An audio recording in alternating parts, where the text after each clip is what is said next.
সালাম আলাইকুম। একটু পিছিয়ে যান। প্রথম পরিচয় আমি একজন সোশ্যাল ওয়ার্কার। আমি এই দিয়ে সবসময় হাজার করি। দেখলাম আপনাদের এই এরিয়া থেকে ব্যবসা এরিয়া থেকে গাড়িগুলো বের হয়ে রং দিয়ে যাচ্ছে, এই বিষয়ে আপনি কী বলবেন? আপনি কী ব্যবস্থা নিচ্ছেন?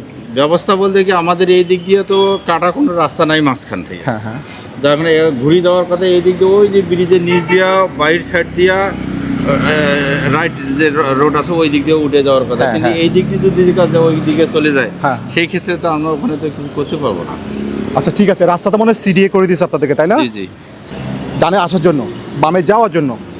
এখন যেহেতু গাড়ি এখান থেকে দেখেন, আপনি একটা জিনিস খেয়াল করছেন যায় না, এদিকে সব টমটম মোটর রিক্সা, আপনাদের গেটটা বন্ধ রাখছেন, এটাকে স্ট্যান্ড বানাইছেন আপনারা?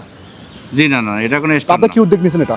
না, এই দিক দিয়ে আমাদের কোনো লোক যাওয়ার কথা, এই দিক দিয়ে শুধু গাড়ি ঘোড়া আমাদের না, আপনাদের গেটের সামনে যে আপনার টমটম মোটর না, রিক্সা এখান থেকে কিছু ওয়ার্কার হেঁটে যাও, ওখান থেকে উঠে চলে যায়। হোক না, এটা তো আপনাদের আপনাদের আপনাদের জায়গা, এটা আপনাদের জায়গা, তাই না? আমাদের জায়গা ঠিক আছে, কিন্তু আপনাদের জায়গায় যদি এখানে পার্কিং বানায়, আমি যাচ্ছি, আমি অফিস না, আমি সব জায়গায় যাবো। ঠিক আছে। এটা হচ্ছে ব্যবসার গেটের সিকিউরিটি। আর ওদিকে যে মোটর রিক্সাগুলো দেখতেছেন, এগুলো সবগুলো বেআইনিভাবে দাঁড়া আছে, শুধুমাত্র এখান থেকে যারা স্টাফ বেরোবে তাদেরকে নেওয়ার জন্য। পর্যন্ত ওদের রাস্তা আছে, ওখান পর্যন্ত ওদের সিকিউরিটি থাকা জরুরি। এতক্ষণ তো অনেক কিছু আপনারা দেখছেন, আমি এদের ব্যবসার সিকিউরিটির সাথে কথা বলছি, ওরা কোনোভাবে ব্যবস্থা নিতে যাচ্ছে না। কারণ ওদিকে একটু দেখাও, ওদের রাস্তা, এটা ওদের রাস্তা, ওরা কি করছে, এখানে টেম্পো স্টেশন বানাইছে। ওরা এখানে টেম্পো স্টেশন বানাইছে, দেখেন টেম্পি মোটর রিক্সা সব একটা স্টেশন বানাইছে। যা দেখলেন তা কিন্তু সবগুলো কিন্তু অনিয়ম।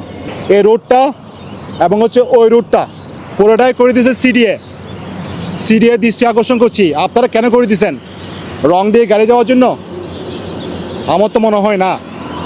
এখানে কিছু কিছুর অভাব আছে, সেই অভাব হচ্ছে ট্রাফিকের একটা অভাব আছে। রাস্তা থাকলে হবে না, রাস্তাতে সঠিকভাবে ব্যবহার করার জন্য ট্রাফিক থাকা জরুরি। এবং এই রোড দিয়ে কিন্তু অনেক পুলিশ যায় আসে, সব কিছু জানে যে রং দিয়ে গাড়ি আসে গাড়ি যায়, কোনো ব্যবস্থা তো নেওয়া হচ্ছে না। মনে হয় কর্তৃপক্ষ তখনই ব্যবস্থা নেবে যখন একটা বড়সড় দুর্ঘটনা হবে, সেই অপেক্ষায় আছে আমার মনে হচ্ছে। এই জায়গাটা হচ্ছে সিপিজেড, চট্টগ্রাম সিপিজেড। এই রোড দিয়ে যত অফিস থেকে ব্যবসা থেকে গাড়ি বেরোবে সব রং দিয়ে যাবে, সব সব দেখা ওদিকে, ওই বাইক সহ দেখেন ওদিকে সব রং দিয়ে যাচ্ছে, বড় বড় গাড়ি আসতেছে।